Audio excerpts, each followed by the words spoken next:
a quelques temps, nous avons pu évoquer rapidement la grâce de Dieu. Rapidement, t'es gentil, hein, c'était plutôt express. Et j'ai aussi dit que nous allions voir ça en détail. C'est ce que je vous propose de voir dans une nouvelle série d'épisodes. Qu'est-ce que la grâce? Est-elle liée à quelque chose que nous devons faire? À quelque chose que nous avons raté? Aujourd'hui, commençons par le commencement. Oh, tu vas encore nous parler de Genèse 1. Non, pas aujourd'hui. Mais je vous en parlerai dans une autre série. Comme nous avons pu le voir, la grâce est la manifestation de l'amour de Dieu pour nous. Elle agit directement dans nos vies. L'amour peut sembler abstrait. La miséricorde relève des sentiments, mais la grâce est l'expression concrète de l'amour de Dieu dans nos vies.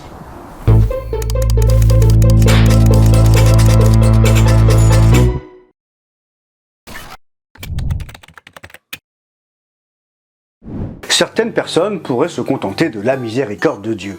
Il voit ma situation, il voit que je vais pas bien, il a compassion et il vient pour me sauver parce qu'il est triste. Du coup, je continue à faire n'importe quoi. Je suis bien dans ma poubelle, j'ai tout organisé, tout nickel, je m'y sens bien. Oui, mais non. Si tu te sens bien dans tes péchés, c'est que t'as pas pris le problème du péché au sérieux. Bah, si Dieu il nous aime vraiment, il a qu'à fermer les yeux et puis nous donner le salut comme ça, sans condition. Oui, mais non. Dieu ne peut pas fermer les yeux sur le péché. Rien d'impur ne peut entrer au paradis. Et le péché, c'est quand même classé plutôt très haut sur l'échelle des trucs impurs. Je dirais même que c'est la source de tous les péchés. Dieu n'a jamais dit qu'il fermerait les yeux sur nos péchés. Il n'a jamais dit non plus qu'il nous offrirait le salut, même si nous sommes encore remplis de péchés. Eh ben non. Dieu doit régler le problème du péché à la base, et c'est là qu'intervient la grâce. La grâce de Dieu qui s'oppose à la loi. Avec la loi, l'homme doit faire des trucs pour s'approcher de Dieu. Avec la grâce, c'est Dieu qui entre en action pour l'homme. Un peu comme les bonnes œuvres. Quelqu'un peut essayer d'accomplir des œuvres pour Dieu, mais par la grâce, c'est Dieu qui accomplit son œuvre. Il est impossible de mélanger la loi et la grâce. C'est Dieu qui agit ou c'est l'homme? Vous n'allez pas chez quelqu'un pour lui demander des sous si au départ vous vouliez lui en donner. Il y a un truc pas logique là-dedans. Si vous pensez que Dieu veut que vous fassiez des trucs pour lui pour qu'il vous aime, alors je suis désolé de vous annoncer, mais vous êtes encore sous la loi. Si tu veux suivre la loi, alors assure-toi que tout ce que tu fais est véritablement conforme à la volonté de Dieu. Tout. Le moindre écart et c'est mort. C'est quand même très compliqué. 613 commandements, c'est chaud à gérer. Et il ne faut pas d'écart, pas un seul manquement. Par exemple, pendant le Shabbat, il ne faut surtout pas manger de pastèque, parce qu'un pépin pourrait tomber par terre et se mettre à pousser. Tu as planté quelque chose sans faire exprès, alors que Dieu t'avait demandé de te reposer. Bah, du coup, c'est terminé pour toi. Au revoir. Heureusement, vu que nous sommes sous la grâce, c'est Dieu qui agit pour nous, et non pas nous qui agissons pour lui. Et ça, c'est la bonne nouvelle. Donc, la loi a été abolie. Non, pas du tout. Jésus n'est pas venu pour abolir la loi, mais pour l'accomplir. Et en tant que disciples de Christ, Dieu nous a placés en lui, par nos prières, notre repentance, en lui laissant de plus en plus de place dans notre vie, nous accomplissons constamment la loi. Qu'est-ce que tu veux dire?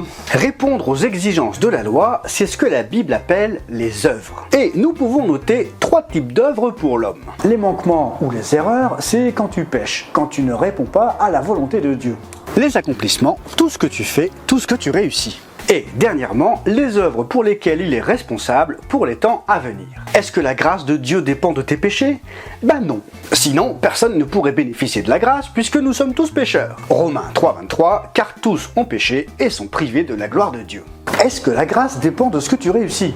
Ben non. Paul nous dira dans Romains 4,4, si quelqu'un accomplit quelque chose, le salaire est porté non comme une grâce, mais comme un dû.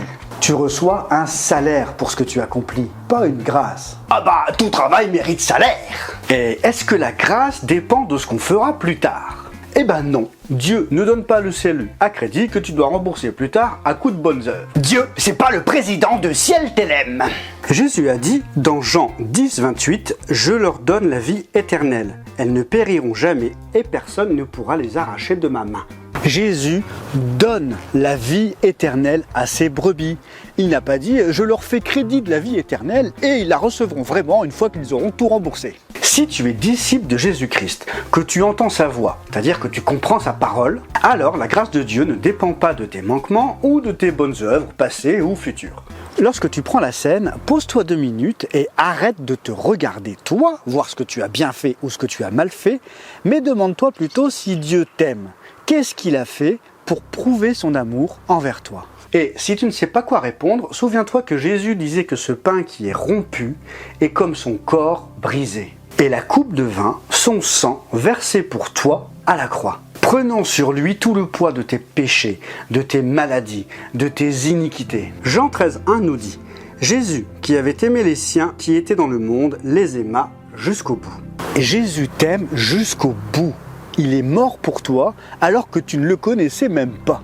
L'amour qu'il a pour toi ne dépend pas de toi, mais de lui. C'est un peu comme l'amour que tu portes à ton enfant. S'il vient vers toi avec un collier de nouilles, c'est bien. S'il vient vers toi sans collier de nouilles, c'est bien aussi. Tu l'aimeras autant. La qualité de son collier de nouilles ne changera pas l'amour que tu lui portes. Toute la grâce de Dieu dépend de Dieu et de Dieu seul. Je prie que le Seigneur nous donne pleinement de comprendre toute la dimension de la grâce.